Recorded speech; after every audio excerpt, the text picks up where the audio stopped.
Good morning, students. So now in this particular lesson, we are going to start our chapter number 2, that is Indian tradition. Okay. So in the previous lecture, we have studied about the historiography, the development in the West. Okay. We have seen how historiography was developed in the Western countries. Now we will see the development of this particular branch of knowledge, that is historiography, in the Indian country, in the Indian nation, okay, in our own country. So the following points are going to be discussed: tradition of Indian historiography in various ideological frameworks. Okay, so to begin with,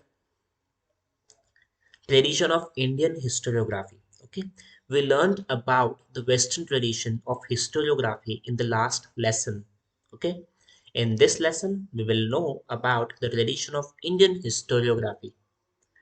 Now, what type of historiography was there in the ancient period? Okay, historiography in the ancient period.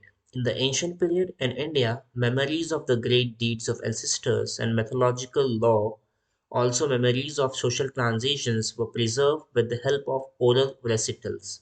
देखो पुराने ज़माने में जो history को store करके रखने के लिए, हिस्ट्री को संभाल के रखने के लिए, कि क्या किया जाता था, ओरली उसको ट्रांसफर किया जाता था एक जनरेशन से दूसरे जनरेशन तक. ओके.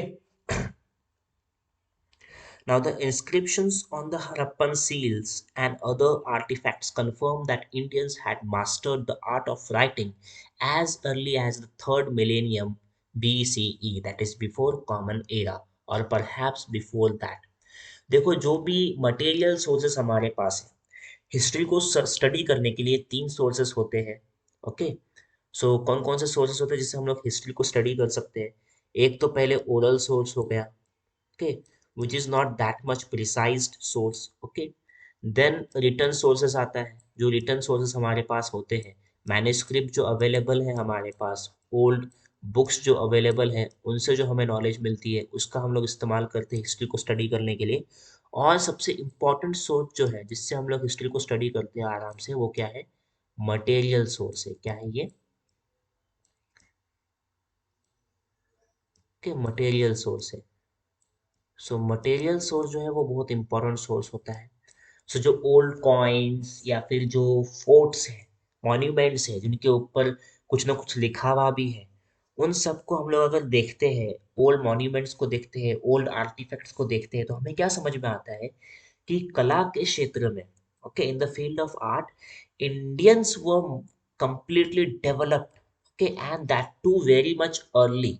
ओके, बहुत ही पहले, सबसे पहले भी हम लोग बोल सकते हैं कि हम लोग इन पर्टिकुलर आर्ट में क्या थे, डेवलप थे, और बहुत तरह का हम लोग को मास्टरी था इस आर्ट में.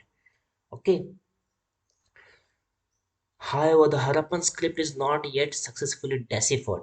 देखो हमारे पास हरप्पन स्क्रिप्ट प्रेजेंट हमारे पास है स्टडी करने के लिए. जो हरप्पन सिविलाइजेशन था, ओके, उस सिविलाइजेशन के स्क्रिप्ट्स हमारे पास है. हालांकि हम उसको डेसिफर नहीं कर पाए, मतलब क्या, डिकोड नहीं कर पाए हैं. हमें नहीं पता है कि क्या लिखा हुआ है उन स्क्रिप्ट्स में, क्योंकि वो जो भाषाएं हैं, वो भाषाओं का ज्ञान, उस भाषाओं का नॉलेज हमें नहीं है. ओके. जैसे कि आप लोग देख सकते हैं, यहाँ पे आपको एक स्क्रिप्ट देखने मिल रहा है. ये कॉपर प्लेट पे कुछ ना कुछ लिखा हुआ है, लेकिन ये किस भाषा में लिखा हुआ है ये हमें नहीं पता. ओके. तो हम इसे पढ़ नहीं सकते, तो इसका अर्थ क्या है जो कुछ लिखा हुआ है उसका हमें कोई अंदाजा नहीं है. ओके. देखो, the earliest known written documents of historical nature found in India are in the form of inscriptions. जो सबसे पुराना लेखी, मतलब रिटर्न जो डॉक्यूमेंट हमारे पास है, जो रिटर्न सोर्स अवेलेबल है, वो क्या है? बहुत ही पुराना है. Okay. And they are dated to the third century BC. तीसरी सदी का है वो, before common era. Okay. So कौन से टाइम का है वो? एम्पायर अशोक के टाइम का है. आपको मालूम है Mauryan dynasty which was one of the most powerful dynasty in India. Okay. So वो जो मौर्यन डायनेस्टी का एक रूलर था जिसका नाम था Ashok, king Ashok. Okay. So he was one of the most powerful king. Okay. सो उनके ज़माने के इंस्क्रिप्शंस भी हमारे पास अवेलेबल है. Okay, his edicts are inscribed on natural rocks and stone pillars. तो so बहुत सारे rocks है, stone pillars है जिनके ऊपर अशोका महाराज जो है उनके टाइम का inscriptions, okay, rules and regulations क्या है लिखे हुए हैं। ओके, जैसे कि किंग अशोका के टाइम का नेशनल एम्बलम जो हमारा है ना, वो नेशनल एम्बलम जो है वो एक्चुअली अशोक स्तंभ का पार्ट है। ओके, अशोक का स्तंभ एक पिलर है जो महाराज अशोका ने अलग अलग अपने इलाकों में रीजन्स में लगवाया था। ओके, प्लेस किया था उसे। ओके, सो ये सब मटेरियल सोर्सेस हमारे पास अवेलेबल है हिस्ट्री को स्टडी करने के लिए। From the first century CE, that is Common Era, inscriptions began to occur on coins, metal images, and sculptures, and also on copper plates. देखो, पहली सदी से ये सब शुरू हो गया। इंस्क्रिप्शन जो है कॉइन के ऊपर इंस्क्रिप्शंस हो गए। ओके, लिखना स्टार्ट हो गया कॉइन्स के ऊपर, डाइंग होनी स्टार्ट हो गई। ओके, फिर मेटल इमेजेस, मेटल के ऊपर लिखना स्टार्ट हुआ, इंस्क्रिप्शन स्टार्ट हो गया, स्कल्पचर जो है वो तैयार होने लगे। Okay, they provide important historical information.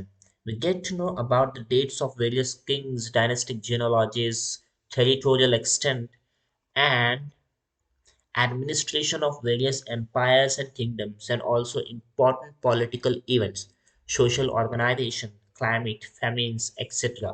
of the respective times. ये जो कुछ बुलेटिन मटेरियल या फिर मटेरियल सोर्स हमें मिलता है उनसे हमें उस जमाने की बहुत सारी जानकारी मिलती है, जैसे कि कौन से राजा ने वो इंस्क्रिप्शन तैयार किया है, कौन से राजा का कौन सा राज्य था।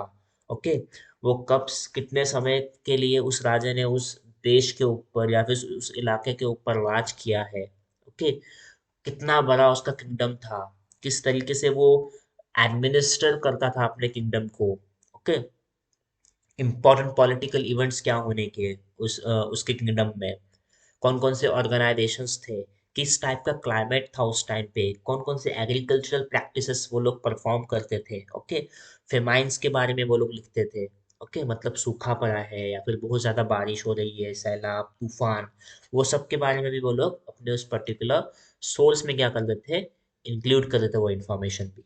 Okay, now the ancient Indian literature including the epics Ramayana and Mahabharata, Puranas, Jain and Buddhist texts, historical accounts by Indian authors and also travelogues by foreign travelers are important sources of history. देखो, फिर बहुत सारे ऐसे इपिक्स हैं, बहुत सारे ऐसे books हैं। ओके, यहाँ पे इपिक्स आएगा, EPICS। सो बहुत सारे ऐसे एपिक्स है, फेमस एपिक्स, जैसे कि रामायण है, महाभारत है। ओके, फिर पुरानास की जो किताबें हैं, जैन के ज़माने की जो किताबें हैं, बुद्धिस्ट टेक्स्ट जो है। ओके, और जो हिस्टोरिकल ऑथर्स थे उस टाइम पे, फिर जो किंग्स के जो ऑथर्स होने के, जो किंग्स का पूरा जो कुछ काम किया है राजा ने, वो सब वो लोग जो उसका अकाउंट रखते थे पूरा, उन सभी ऑथर्स ने, और फॉरेन ट्रैवलर्स। ओके, जो ट्रैवल करने जाते हैं वो अपने ट्रैवलिंग का जो पूरा अकाउंट है, पूरा जो इन्फॉर्मेशन है वो क्या करते हैं, नोट डाउन करते हैं। ओके, उसे ही क्या कहा जाता है, ट्रैवलॉग्स कहा जाता है। जैसे कि अगर मैं कहीं जा रहा हूँ या फिर आप कहीं दूसरे देश में जा रहे हैं, तो ऑब्वियसली आप बहुत कुछ वहाँ पे ऑब्जर्व करोगे, बहुत सारे आपको चेंजेस देखने मिलेंगे वहाँ पे। ओके, तो वो चेंजेस को जो भी आपने ऑब्जर्व किया है, पूरे सफ़र की जो आपने जानकारी एक किताब में लिखी है, उसे ही हम क्या बोलेंगे, ट्रैवलॉग बोलेंगे। ओके, सो ये सब जो रिटर्न सोर्सेस थे उनसे हमें बहुत ही इम्पोर्टेंट इंफॉर्मेशन मिलती है। ओके, हिस्ट्री की। ओके, जैसे कि यहाँ पे हम लोग देख सकते हैं, ये सोहाग गौरा का एक कॉपर प्लेट है। ओके, ये Sohgaura that is which is there in Gorakhpur district of Uttar Pradesh, वहाँ पे हमें मिला था ये copper plate. It is suppose to be from the Mauryan period. ये कौन से पीरियड का है, मौर्यन पीरियड के टाइम का है। The inscription on it is in the Brahmi script. जो कुछ लिखा हुआ है वो ब्राह्मी स्क्रिप्ट में लिखा हुआ है। Okay, the symbols known as tree and railing and mountain and the beginning of the inscription also occur on punch mark coins. Another symbol which looks like a structure erected on four pillars is supposed to be indicative of a granary.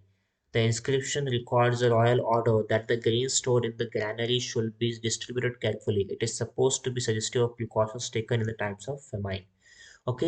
ये inscription से हमें क्या जानकारी मिलती है? देखो यहाँ पे आपको पिलर्स देखने मिल रहे हैं, ओके, यहाँ पे माउंटेन्स देखने मिल रहा है, प्लांट देखने मिल रहा है, और यहाँ पे कुछ इंस्क्राइब किया हुआ है, कुछ लिखा हुआ है। तो हमें हमने ये अंदाजा लगाया है कि ये फेमाइन के समय में जो अनाज को स्टोर करके, मतलब जब अकाल पड़ता था, जब खाने की कमी होती थी, तो उस समय में जो स्टोर्ड फूड ग्रेन्स है वो किस तरीके से जनता को डिस्ट्रीब्यूट किया जाए, ओके, उसके बारे में यहाँ पे लिखा हुआ है, ओके, इस पर्टिकुलर कॉपर प्लेट पे। ओके। सो आज के लेक्चर में हम लोगों ने इंट्रोडक्शन देखा है हिस्टोरियोग्राफी का इन India. Okay, in the next lecture we will study this particular point in detail. Okay, so until then, goodbye.